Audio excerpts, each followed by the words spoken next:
Hi, it's Sarah from the Heather Hill Nursing Agency, and today I'm going to walk you through how to use our online portal to check your shifts, update your availability, and sign your timesheets on your iPhone or iPad.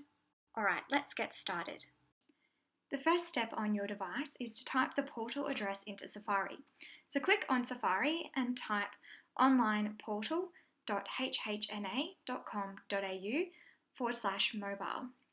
We will also have a button on the hhna.com.au homepage for you to access this login page if you ever forget the address. Step 2, once you have loaded the login page, is to save this onto your device home screen like an app. So click on the drop down icon and select the Add to Home Screen button. Once you've selected this, then all you need to do is click Add, and it will now add it onto your home screen like an app so you can easily access the portal on a day-to-day basis.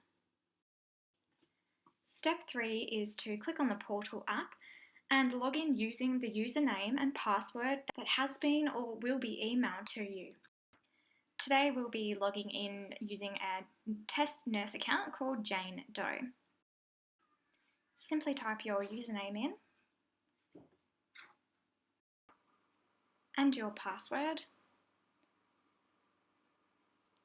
and click the log on button. If you forget your password at any time, simply click the forgot password button or give the call centre team a call.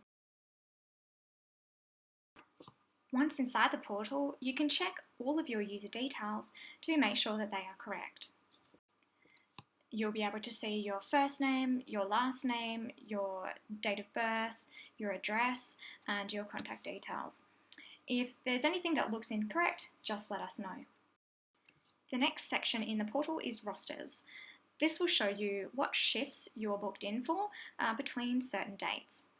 You can see that Jane is booked out for Wednesday. Her Thursday shift is red, which means that it's been cancelled. And she's booked out again on Friday. On Wednesday, you can see that she's doing a morning shift on the 3rd floor at Super Sam Aged Care with the start and end times and the address. You can see that Wednesday's shift has a note, so simply click on the note and you can see that the call centre has left details about accessing the building and the computer code at the facility. If you were being sent on a community shift, the note may contain details about multiple locations you might need to visit, people's names or phone numbers, so make sure you keep an eye out and check any notes as they come through. You can easily change the dates to see past and future shifts. So in this case, we booked Jane out on Monday as well, so we'll go back and have a look at that. You can see here all the shift details for the Monday shift. The next step is using QuickSign to sign your timesheets electronically after a shift. So in the Rosters tab, imagine Jane has just finished her Wednesday shift on the 17th. So tap anywhere on the shift and it will bring up that specific roster on the screen. You can see all the roster details, the time, date, location, and it says that QuickSign is not completed. Like we mentioned earlier, QuickSign is the ability to sign your timesheet electronically rather than to fax or email it to us. At the end of your shift, click on QuickSign, have a look at the shift details. You'll need to put in the actual start time and finish time, type in your break time, so the time you started and the time you finished your break. And if you need to leave any notes to payroll, you can also type those in there.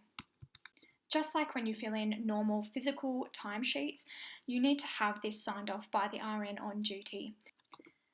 You need to type in the name of the RN and state their position. So in this case, we're going to say that the RN is Pat. So we'll type in her full name and position as RN. Once that's been typed in, all you need to do is press signature.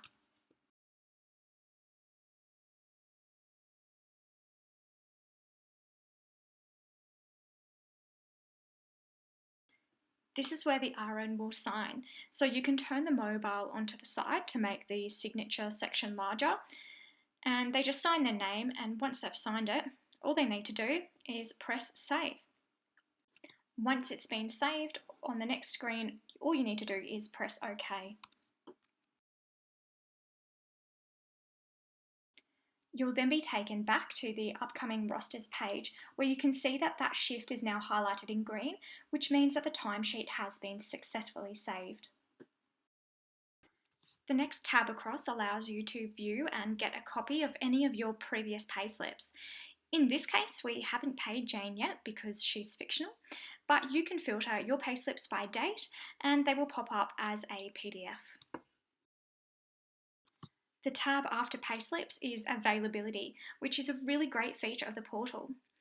You can see that Jane has put in her availability for the next few days. At the moment, we're looking at dates from the 16th.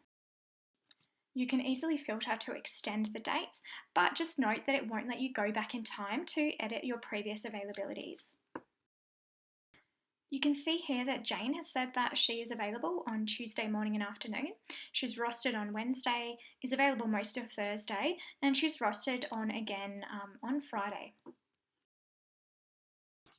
She's also left us a note on Thursday to say that she has to finish by 8 p.m. If you would like to update your availability, all you need to do is tap on the spot you'd like to update and it will turn green to say you are available. If you don't want to work, say, a Saturday evening, just tap the spot again and it will turn red and say you are unavailable. If you don't know what your availability is, just tap it again and it will go blank. So one tap available, second tap unavailable, third tap to make it go blank again. So in this case, Jane doesn't want to work Saturday night. Now let's go through and update Jane's availability for the next few days. So on Sunday morning, she's unavailable, afternoon available, evening available.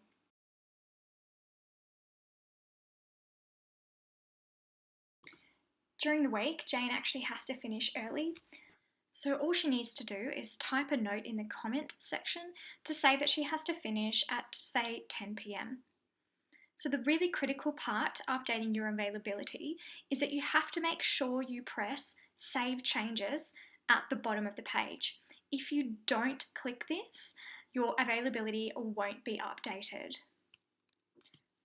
Once clicked, you can see that the changes have been saved and her availability has been updated.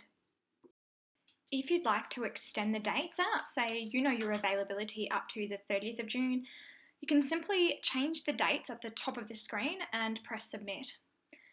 You can then easily click through the pages to see future availability. This is really handy because often the call centre will get shifts in, say, a week in advance. So if your availability is updated into the future, then you're more likely to be offered that shift.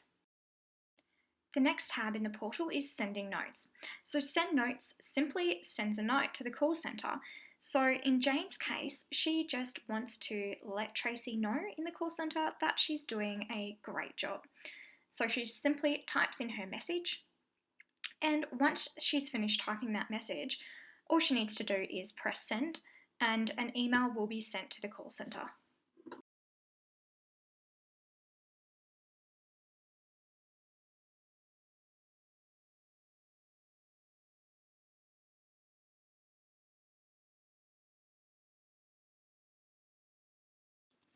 The final tab in the portal is changing your password.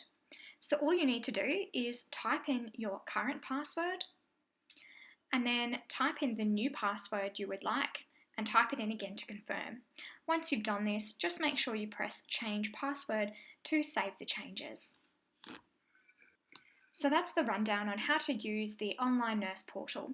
If you have any questions, make sure you give the call centre a call or send the team an email and they'll get back to you as soon as they can.